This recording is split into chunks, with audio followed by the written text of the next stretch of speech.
राधे राधे दोस्तों, श्री राधे कृपा ज्योतिष में आपका स्वागत है दोस्तों। मैं हूं आपका एस्ट्रो मित्र पंडित ललित शर्मा। आशा करता हूं आप सब लोग एकदम अच्छे और एकदम स्वस्थ होंगे। ज्योतिष की इस श्रृंखला में आप सभी का हृदय से स्वागत है दोस्तों, मेरे पास कुछ क्वेश्चन आ रहे थे, कुछ इंक्वायरीज आ रही थी कि पंडित जी पितृदोष के बारे में कुछ बताइए। मैं आपको अपना अनुभव आज शेयर करूंगा। अगर आप ज्योतिष के क्षेत्र में कार्य कर रहे हैं, ज्योतिष सीखना चाह रहे हैं, तो विषय आपके लिए काफ़ी महत्वपूर्ण रहेगा।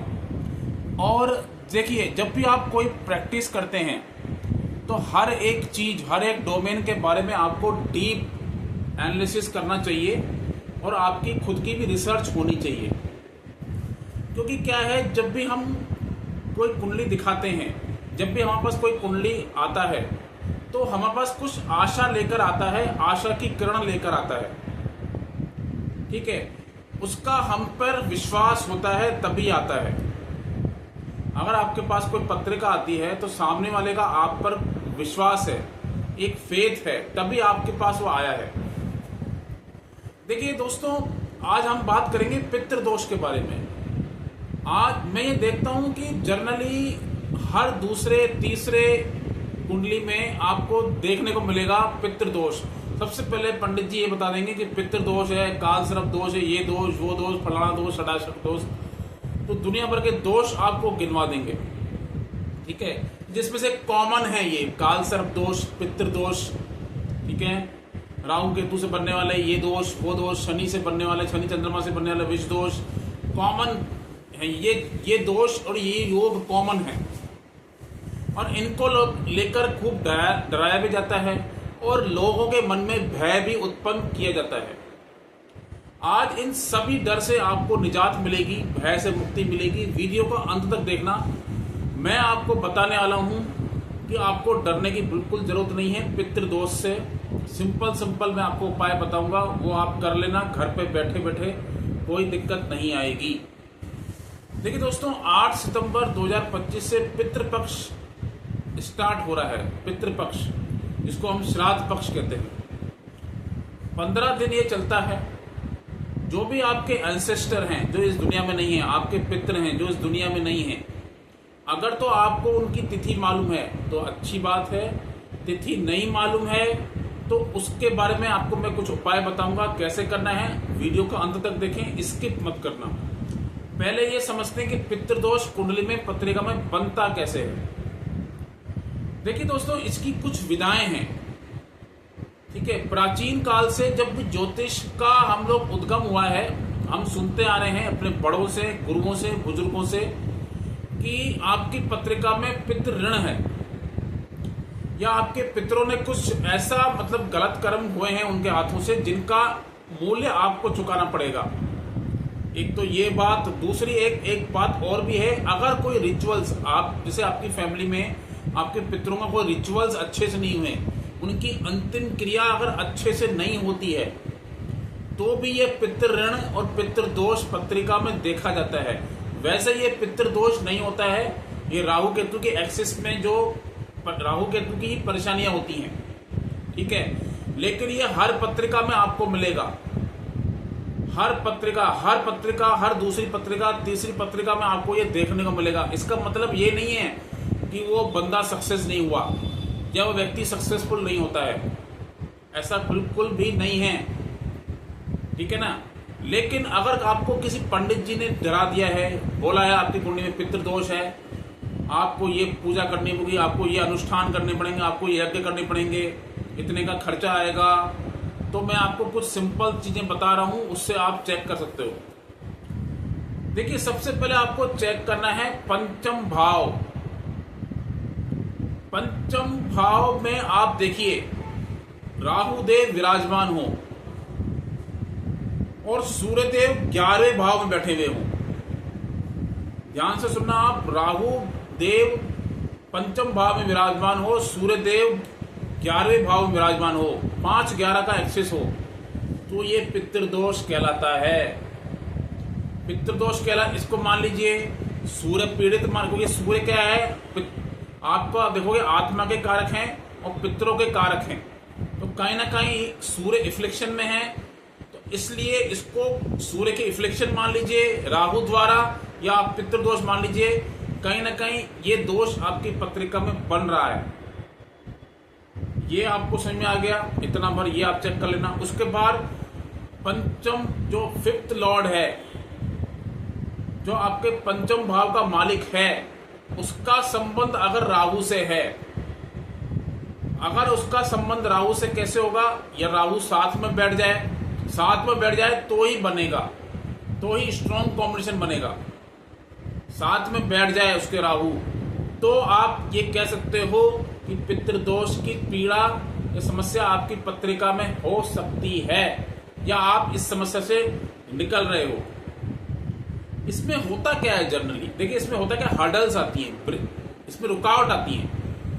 कई बार क्या होता है, शादियां नहीं होती, शादियां होती हैं तो मैरिज लाइफ में दिक्कत आती है, कैरियर सेट नहीं हो पाता, संतान संबंधित समस्याएं आती हैं, घर में बरकत नहीं होती, प्रॉस्पेरिटी नहीं होती, कुछ न कुछ क्लेश लगे रहते हैं, ठीक है ना। सारे व्यक्तियों को अब आप देखोगे घर में बीमारी आती जाती रहती है, एक बीमारी आती है दूसरी जाती है, कोई ना कोई व्यक्ति बीमार पड़ा ही रहता है। दवाइयों का बिल्कुल आप देखोगे आना जाना लगा रहता है, दवाइयां पड़ी रहती है घर में।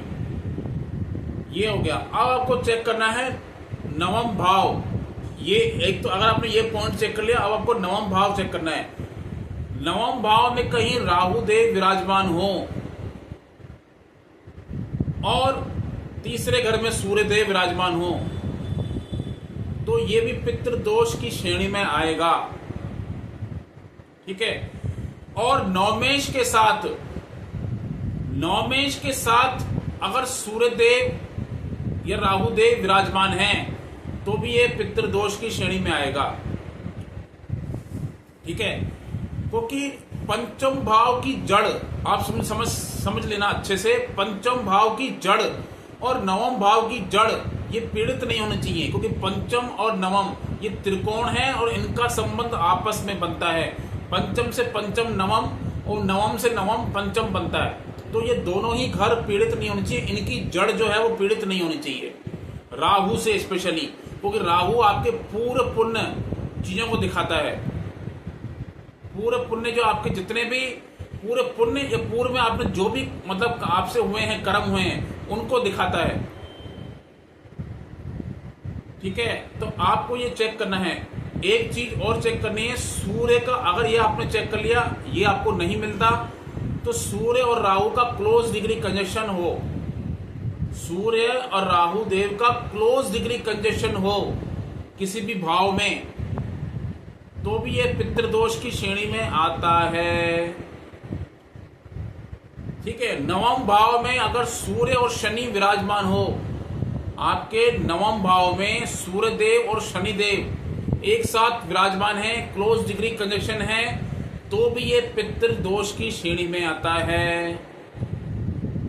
इतना आपको समझ में आ गया। अब आपको इससे डरना नहीं है, क्योंकि क्या है, ऐसे ये मैंने कई सारी पत्रिकाओं में देखा है, ऐसे व्यक्ति काफी सफल हुए हैं, अच्छे बिजनेसमैन, अच्छे पॉलिटिशियंस, अच्छी सरकारी जॉब में गए हैं। आपको बिल्कुल भी इस तरह का नहीं, क्योंकि हर कुंडली में मिलेगा, नेचुरल है, मेरी कुंडली में भी है, हर कुंडली में आपको मिलेगा ही मिलेगा, तो इससे घबराने की आवश्यकता नहीं है, ठीक है। तो आपको छोटे छोटे अभी पितृपक्ष आ रहा है, अगर आपको तिथि मालूम नहीं है तो मैं आपको एक चीज बता रहा हूं, अमावस्या तिथि आएगी, पितृपक्ष की जो अमावस्या आएगी उस पर आप सुबह जल्दी उठ जाइए, आप नहाइए, नहाने वाले पानी में आपको गंगा जल डाल के नहाना है। उस दिन अमावस्या वाले दिन नहाने वाले पानी में थोड़ा गंगा जल ऐड करिए, आप नहा लीजिए।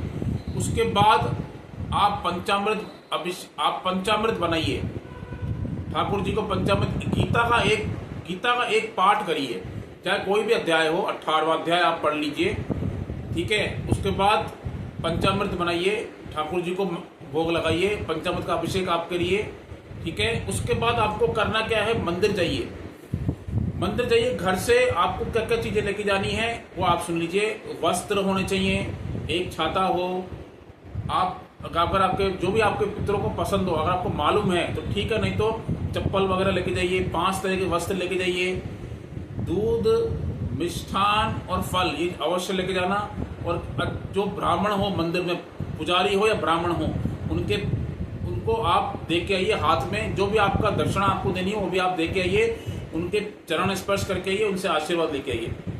इतना भर आप कर लीजिए। ये तो हो गया एक उपाय। और इसके बाद मैं आपको बता रहा हूँ, ये तो पितृपक्ष का आपका उपाय आप कर सकते हो।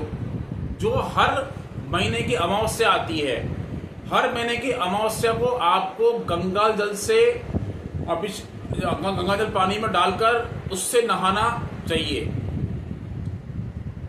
गंगा जल को पानी में ऐड करके हर अमावस्या पे आप नहाना स्टार्ट करिए। या तो आप हरिद्वार जाइए, वहां जाके आप नहा लीजिए। अगर आपको उतना समय नहीं है अमावस्या वाले दिन, तो आप गंगा जल का पानी में आप मिश्रण करके उससे आप नहा सकते हैं। साथ में तुलसी भी आप ऐड कर सकते हैं, कोई दिक्कत नहीं है। ठीक है, इतना भर आप करिए, आपको पितृ दोष से, ऋण से मुक्ति मिल जाएगी। पितरों का आशीर्वाद लेते रहिए, गाय की सेवा करते रहिए, जानवरों की सेवा करते रहिए, तो आपको किसी तरह का परेशानी नहीं आएगी। कोई भी लाइफ में हर्डल्स हो, शादी में दिक्कत आ रही है, कैरियर में दिक्कत आ रही है, आगे लाइफ चल नहीं रही है, बहुत कंफ्यूजन है, अनजाना सा डर बना रहता है, अनजाना सा भय बना रहता है, इन सब से आपको मुक्ति मिल जाएगी। ठीक है, मैं आपको फिर बता रहा हूं, मेरी अपनी एक रिसर्च है। बहुत सी कुंडलियों पे पितृ दोष है, पितृ ये दोष वो दोष, इनसे डरना नहीं है लाइफ, क्योंकि आपका खाली इन दोषों से आपका पूरा कुंडली नहीं चल रहा, दशाओं पे चलता है। आपको क्या दशा सीक्वेंस मिला है, दशा का सीक्वेंस क्या है, क्योंकि आपकी जो दशा है वही आपको अच्छा और बुरा फल देगी, ना कि दोष। ठीक है, तो इसलिए डरने की आवश्यकता नहीं है। अगर आपको कोई कंफ्यूजन है तो कमेंट्स बॉक्स में मुझसे आप सवाल कर सकते हो, प्रश्न कर सकते हो, मैं आपको उसका उत्तर अवश्य दूंगा। तो दोस्तों आज के लिए इतना ही। नमस्ते, राधे राधे, जय श्री राम।